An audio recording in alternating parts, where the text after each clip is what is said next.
Greetings, everyone. Thanks again for tuning in to another episode of Topic UFO. The year 2014 celebrates the 40th anniversary of a incident that happened over in the UK in 1974 called the Berwyn Mountain UFO Incident. Somebody that I was introduced to has done a lot of investigation, not only on this particular incident, but on UFO incidents throughout the UK. His name is Russ Kellett, and he is going to be joining us via Skype from Scarborough, North Yorkshire, over in the UK. He has been a UFO investigator for some 20 years, and he has been on numerous different television documentaries and different television shows, television talk shows, been in numerous newspaper articles on different UFO investigations. So it should be just an absolute incredible conversation here. So without further ado, we're going to bring him on. Mr. Kellett, are you out there, sir? Good evening, Rick. How are you? I'm doing great. Thanks so much for joining us all the way from the UK. Russ, before we get into the actual Berwyn Mountain UFO incident, I just wanted to ask you a couple of quick questions. From what I understand, you've been investigating the UFO phenomenon now for some 20 years. How are things going over in the UK right now as far as the whole UFO thing? Is it continuing to grow in popularity as it is here in the States? I think it is. I think I must admit, 10 years ago it was doing rather better. What you've got to realise is that people probably don't realise this, but with the actual how can I put it? We have this austerity, because of the crash with the banks, and money is pretty tight for a lot of people. Right. So if you've got a family to bring up and you're wanting to go out at the weekend and research, and you're using a vehicle, there's petrol to be bought or diesel, then there's your time. Sort of like it's to be quite honest, I think it's pretty much hard for it. Because, you've only got a certain amount of money. Sort of like after you brought it home to pay all your bills, and if you've got a family, you haven't got as much disposable income. So I think it's a bit tight for a lot of people. But with the internet, I think it's made it a little bit easier. But it's still not getting out and meeting the people and meeting the witnesses. Right.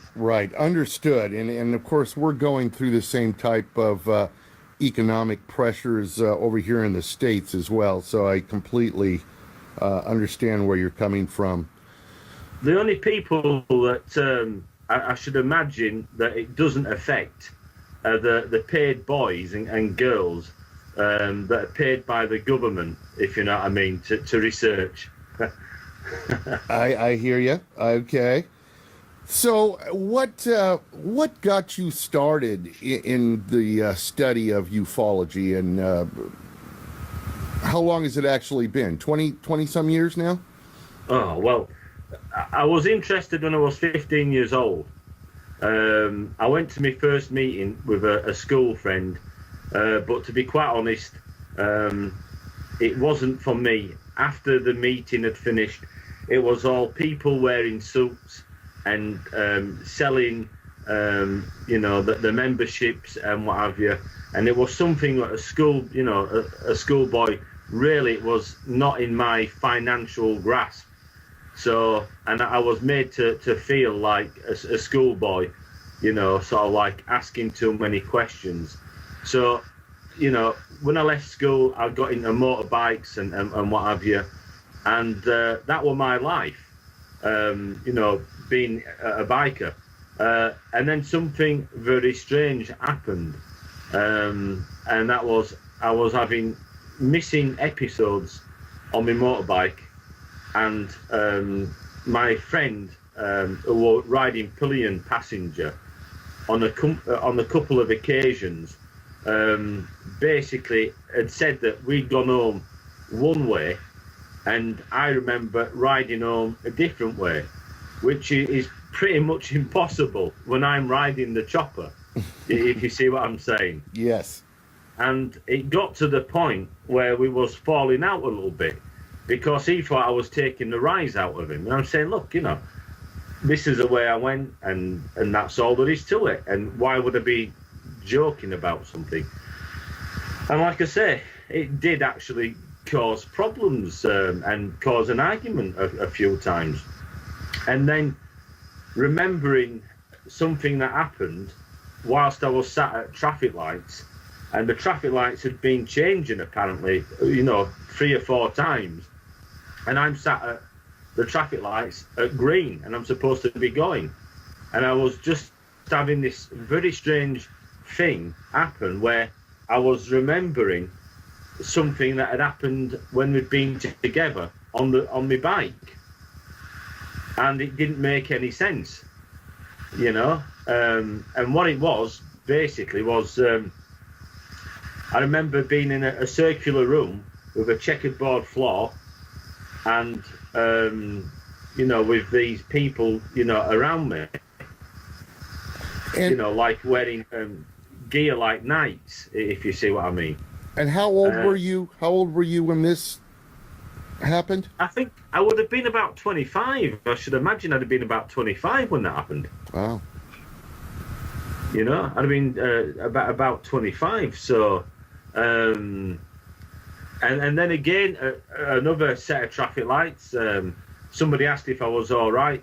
I was sat there, and the same thing happened. And this time, I remembered, sort of like going down this tunnel, and sort of like thinking, well, where's this tunnel? I don't remember. There's no tunnels in England that sort of like anywhere near where I live that I'd be going down. So all these things started happening, and so many things happened, so many strange things happened. And I remember and it was always when I was on my bike, sort of like, but like I say, with a friend who does not want to talk about any of this. Don't talk to me about UFOs. He will not talk to me about this. And then, of course, the one that I remember the most, I went to see somebody sort of like the next town across, about something to do with my bike, a job that needed doing, and he was at this pub, and I was told, go meet him there. He knows about this job that needs doing, and the guy never turned up. So I knew that I had to be back in for work the next morning, and so I set off, because like I say, I had to be up the next morning. On my way home, I was going across where there's a level crossing, and these red lights came down out of the sky, and I'm thinking, level crossing is closing. So I slowed down and stopped at the level crossing, and then all of a sudden this light hit me. Well, I looked around because I thought it was some fool messing about in a wagon or something, because I could feel the heat at the back of me.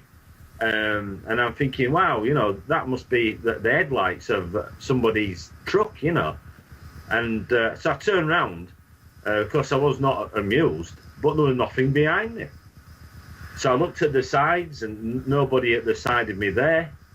And then I had an Harley Davidson petrol tank, and it had dials on, and I could see the reflection hitting the dials from above. So I looked up, and then I started feeling like I was floating. And the next thing I know, I'm back down with a bit of a bump on my bike. The lights had gone up, and the very big light, the bright light above, had gone out, and I could feel the wind blowing all around me. So I thought, well, I better move myself because I'm sat here in the middle of the road. It's night, and carried on home. And as I was going home on this long road, there was this big ball-like object at the side. And I kept on looking. I could see it, and I'm thinking, wow, that is close, and it's sort of like very close in some occasions because it was close to the road, and it was following me. It was like a big ball light, and it was going over the fields and then around buildings, and then finally it shot in front of my bike and then took off up into the sky, So I pulled over to watch this at a place called the Flappy, where we used to do motorbike scrambling, trail biking, at this big piece of land. So I pulled over at this car park and, put my bike on its stand and sat there. And I had a cig watching it, and it wasn't a cig, it was nothing else. And I was watching this going over towards a place called Halifax. And so I watched it for about 5 minutes and then continued with my journey home. When I got in, I noticed something a bit strange. When I was coming to the house lights were all off. When I got in the house, my sister and my mum weren't downstairs, my dad weren't downstairs. My dog came out, went in the garden for 2 minutes, and then I went to bed. But the strange thing is, my parents and my sister should have been up because I wasn't that late, Like I say, I worked the next morning. So the next morning, I can hear this shouting, "Come on, you're going to be late. Why you come in late, I don't know, when you've got work the next morning." And it was my mum shouting. And, like mums do. And anyway, I thought that's a bit odd. So I gets up and, like a typical bloke, messed about with my dog when I came down for 2 minutes and what have you, and then straight out on my motorbike and to work. When I got in work, I worked with about 150 women, and as soon as I walked through the door, one of the young women that I worked with, she came up to me and she says, "Russ, have you seen your face?"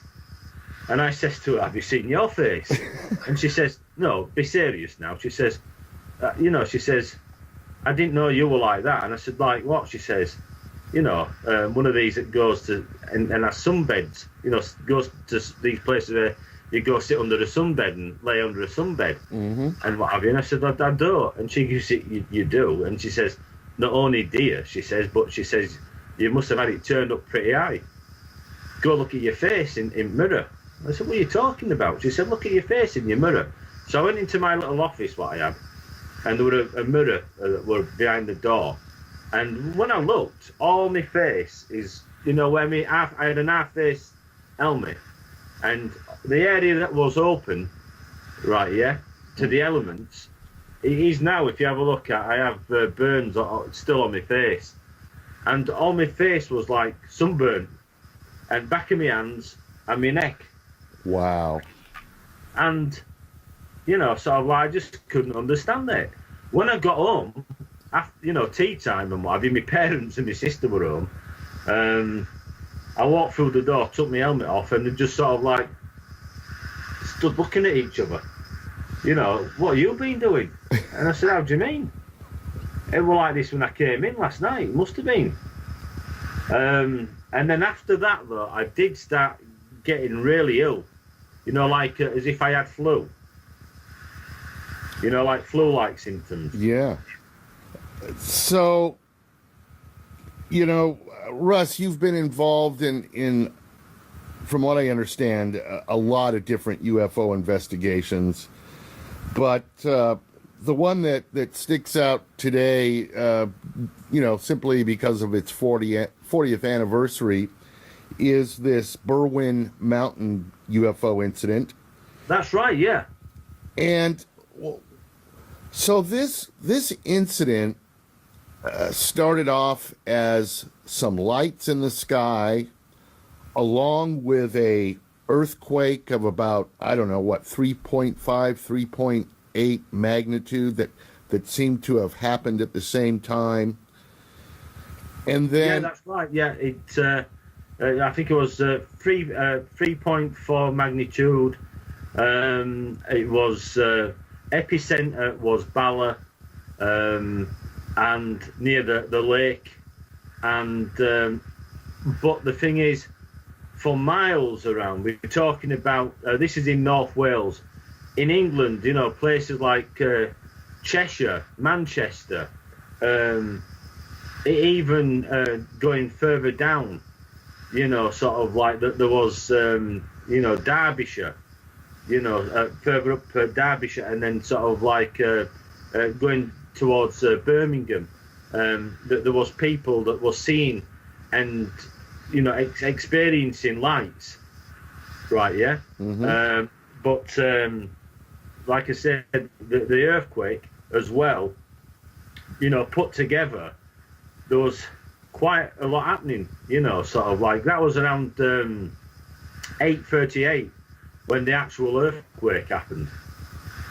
So the lights were, it was first the lights were seen and then the earthquake happened? More or less, yeah. But the thing is, I was given a story, right? Yeah.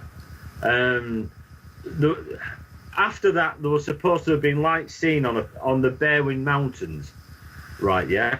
And villagers at a place called Llandrillo had all gone out and they'd use this payphone to ring the police, one or two of them, and you know, it's like the TV crews went, you know, the next day and asked the people what they saw, you know. But I got a different story. I got a testimony from a friend of mine who was at a dinner, right? Yeah, with like ex-servicemen and businessmen, was talking to somebody about he'd been seeing UFOs where he lived, and he said, you know, it's very interesting.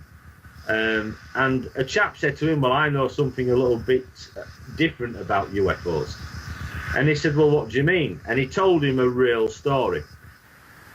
And he says, I was at a meeting, right, yeah? He says, and we came out of that meeting on his way home, and it was on the same night. And he says, we came across a craft at the side of the road. He said it was a flying saucer. He says, and we got out. He says, and he says there were 5 alien creatures. 2 looked like they were in difficulty, like they'd been hurt. He says, and as we're basically looking in disbelief, the next thing he says, within a minute, he says there were trucks turned up and jeeps, you know, like Land Rovers, military. Mm-hmm. He said they told us, get out of this area now. Now the thing is, these gentlemen, out of the 5, 4 of them were ex-army during the Second World War.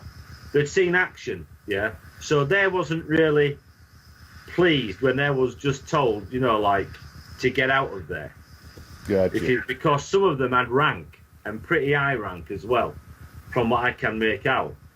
So, like I said, they were none too pleased, but, you know, they did what they was told. Mostly because the troops, right, yeah, were carrying weapons. They were carrying the weapon of the day, which was the SLR, and the sidearms. So they got out there fast because they had no alternative. But one of the guys, he was a keen photographer, and he says, I'm going to go up on that hillside, I'm going to take some photographs. You know, put his camera on a tripod, time lapse, and took some shots. But then, he says, there were more vehicles turning up and coming in their direction. So they thought, well, we better get out of here now, because obviously there's more and more vehicles turning up. And, you know, common sense prevailed, if you see what I mean.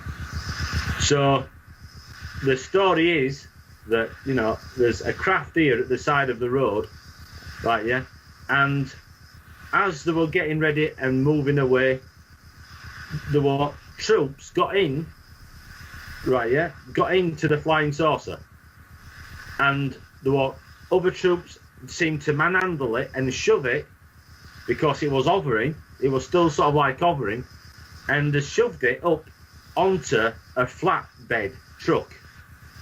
And they took the 5 aliens away in like a Land Rover. Wow. So the thing is, they said that what they must have come across this before because they just knew. One of them got in it, he says, and you know the others manhandled it and seemed to just shove it.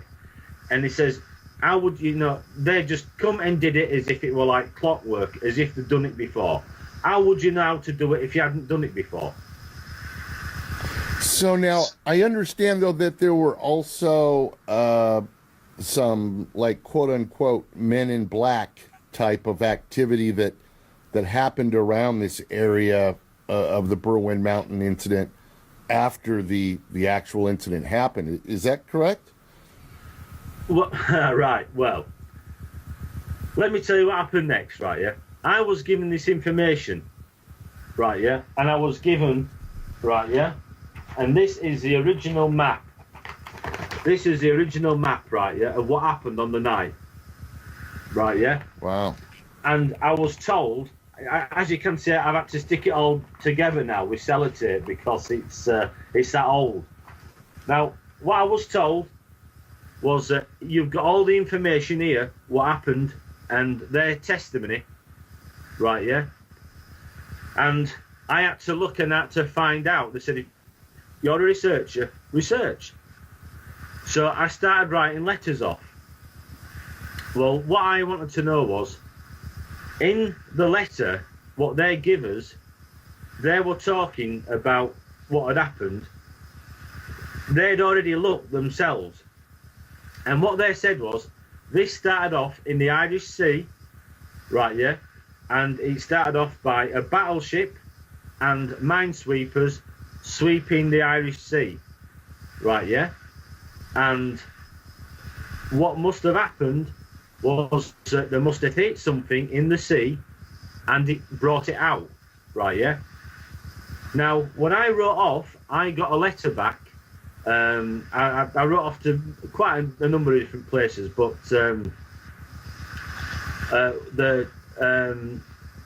what happened next was I was told that there was an operation that was taking place, right, yeah?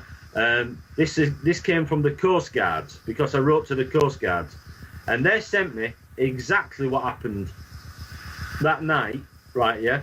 And there was something called a photo flash exercise took place.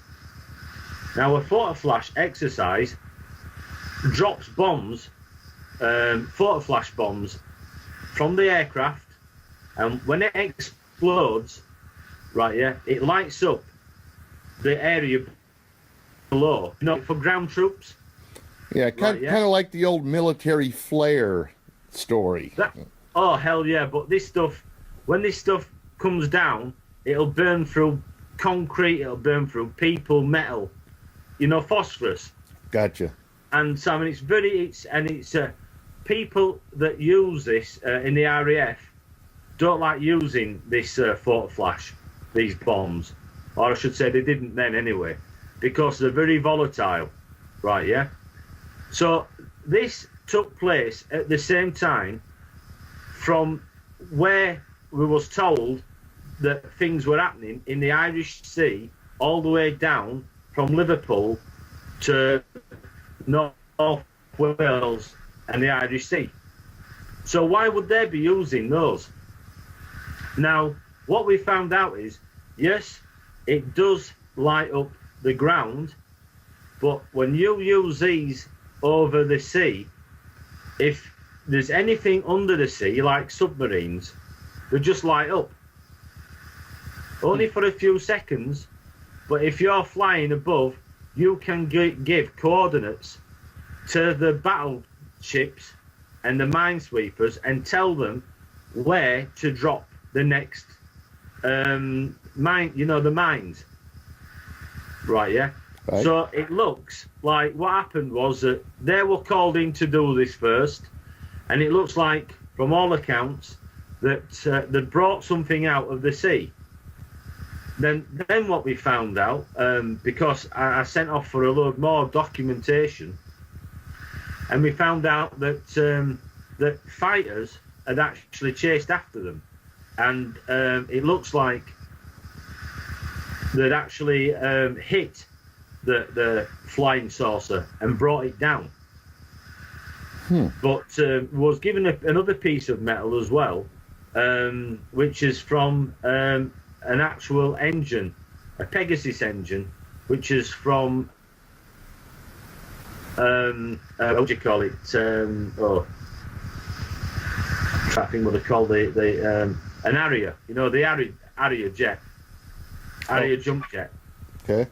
So I've got a piece of Harrier, which I was told that the craft had actually fired upon and brought an actual aircraft down, but we'd fired on that, and that had brought the actual flying saucer down.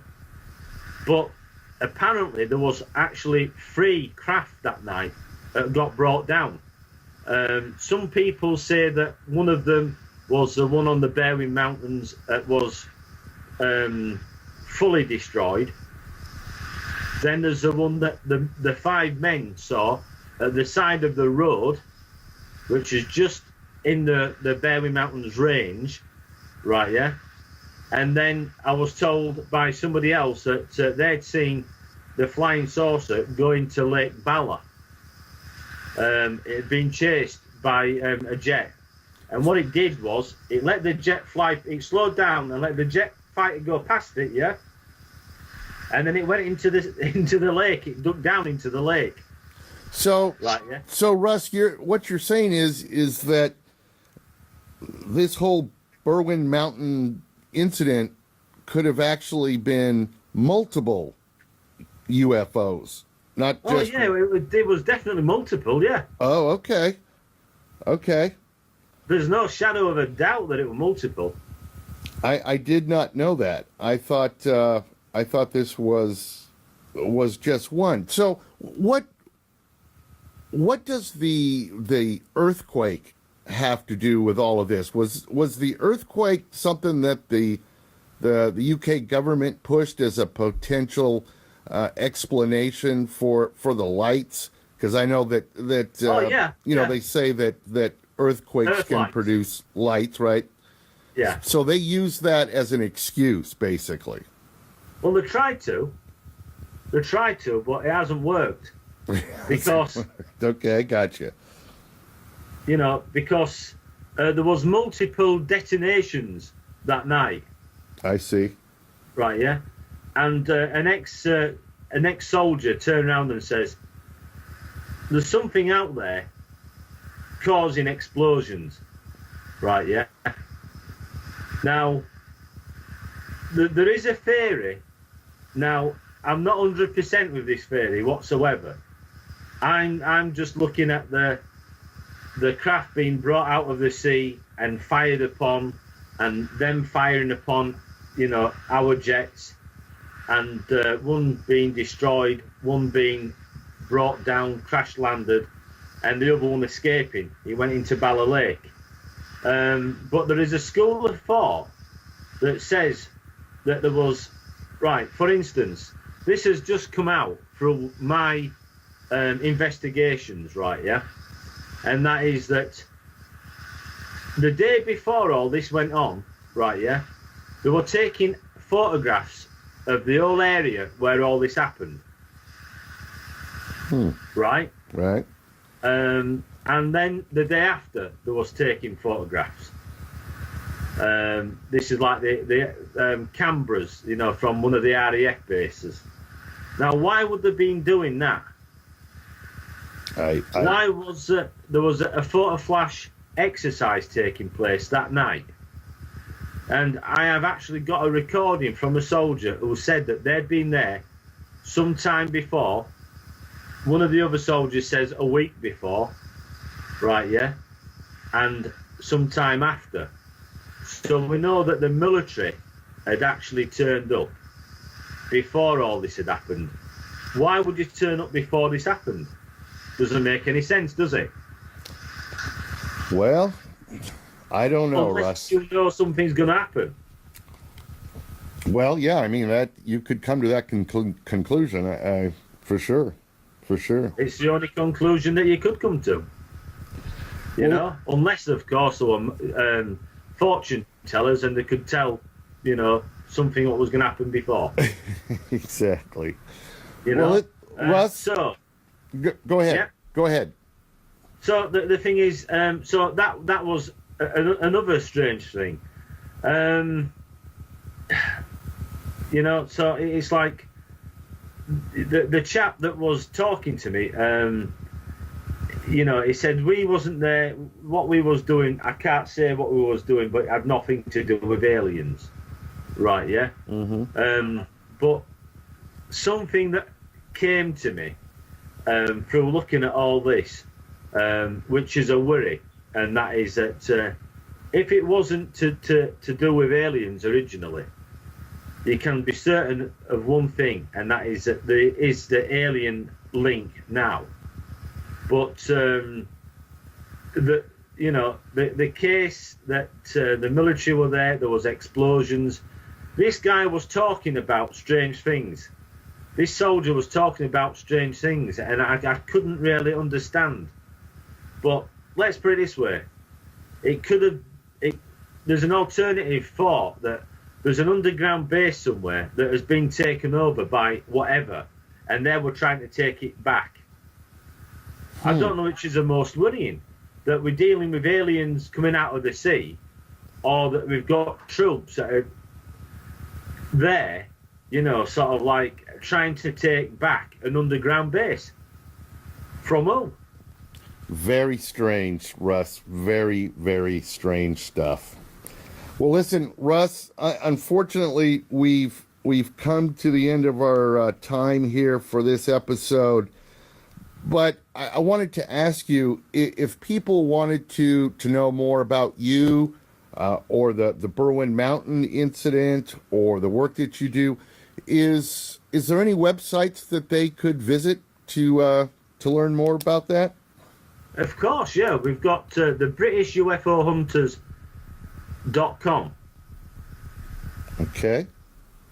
I do have a station as well, a radio station, which is UFOradio.pro. Very good. And when do you do your shows? Every night, 9 o'clock till 12. Every night, 9 to 12.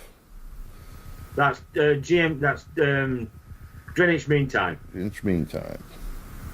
That's like in an hour. No, it's in about 15 minutes. Yeah, So, yeah. You better get going. No, you're right. Like I'm okay, but like I say, I'll give you a mention tonight. I'll let people know that I've been on Topic UFO. Absolutely. And I'll post that on my Facebook as well. Excellent. Yeah, and people can find you on Facebook too, right? Yeah, Russ Kellett on my Facebook. By the way, Rick, if you'd like to come on my show and talk about Topic UFO, tell me what night you're free. I would be honored to do that, and I would love to do it. I find it's so fascinating to talk with people about this subject, you know, from other countries and the things that are happening over there. And it's a real honor to have you on the show tonight, Russ. So I will definitely take you up there. It is a pleasure to be on, and thank you very much for inviting me, Rick. Well, you're very welcome. Well, listen, Russ, you have a great evening. Good luck on tonight's radio show, and we will be talking to you soon. Thank you very much, Rick. Okay. Good night, Russ. Take care. Bye-bye. Good evening.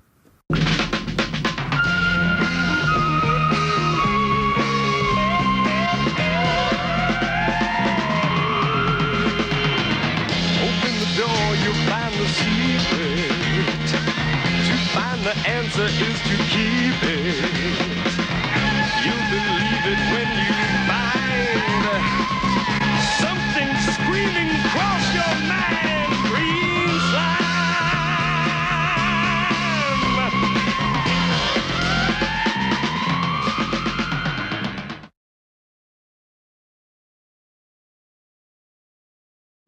Mr. Kellett, are you out there, sir? Good evening, Rick. How are you? I'm doing great. Thanks so much for joining us all the way from the UK. Russ, before we get into the actual Berwyn Mountain UFO incident, I just wanted to ask you a couple of quick questions. From what I understand, you've been investigating the UFO phenomenon now for some 20 years. How are things going over in the UK right now as far as the whole UFO thing? Is it continuing to grow in popularity as it is here in the States? I think it is. I think I must admit, 10 particular incident, but on UFO incidents throughout the UK. His name is Russ Kellett, and he is going to be joining us via Skype from Scarborough, North Yorkshire, over in the UK. He has been a UFO investigator for some 20 years, and he has been on numerous different television documentaries and different television shows, television talk shows, been in numerous newspaper articles on different UFO investigations. So it should be just an absolute incredible conversation here. So without further ado, we're going to bring him on.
Greetings, everyone. Thanks again for tuning in to another episode of Topic UFO.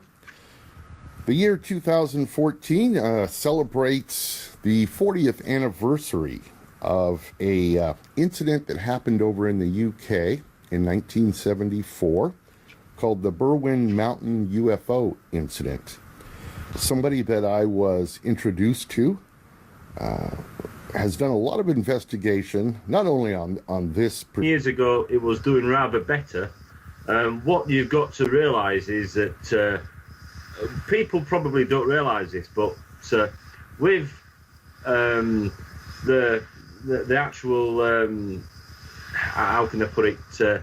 We have this austerity, because of the crash with the banks. And, money is pretty tight for a lot of people. Right. So, if you've got a family to bring up and you're wanting to go out at the weekend and research, and you're, using a vehicle, there's petrol to be bought or diesel, then there's your time, sort of like, to be quite honest, I think it's pretty much hard for it,